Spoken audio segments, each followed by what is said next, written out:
Hi guys. Well, when we are faced with the VUCA environment where things are volatile, uncertain, complex and ambiguous in either our personal lives or in our professional lives, what can actually happen and how do we deal with it? Well, from a cognitive point of view, our brains can literally shut down when we are facing this. It perceives this as a threat, this uncertainty, this complexity.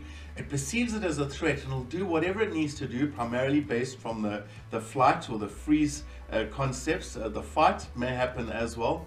So I'd like to just share with you, there's this really well-known syndrome that takes over, especially when we are dealing with something we've never dealt with before or doing something brand new, and it's called the Imposter Syndrome. So for example, you're sitting in a meeting, you've been in the business for 10 years, but now things have to change and you've got to do things differently. And now you're working with other people, looking at maybe doing something online that you hadn't done before through technology.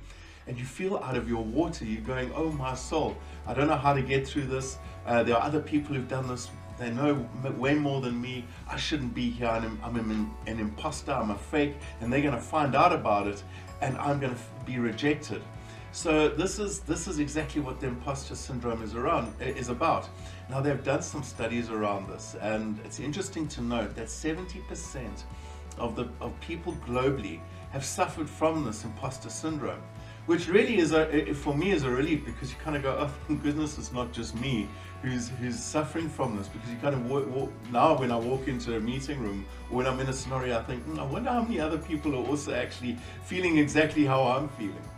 So that's one of the methods, is just to realize it's okay, it's normal, it's a process. And alongside that is to remember it's most likely an illusion. Because when we have this imposter syndrome, what we forget we've had situations in our past where we've had to do something brand new again. We've maybe had to start from scratch again. And we've had that feeling, but we've forgotten that we got through it. So we've got to remind ourselves we have succeeded in the past and this is simply an illusion and we will get through this.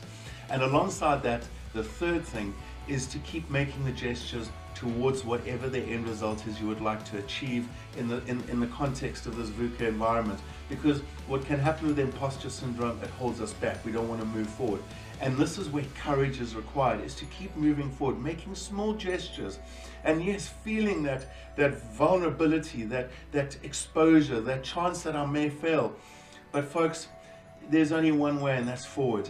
Because if we run away from it, normally when we run away from fears, it's going to be meeting us somewhere else, and until we face it, it'll keep in the shadows. So those small gestures, and yes, nothing's guaranteed, folks, but I always feel that at the end, when I look back, at least I would dare greatly rather than fear and have done nothing at all. So those are just some thoughts around the imposter syndrome, folks. And we will share more later on. But until we chat again, take care and stay aware.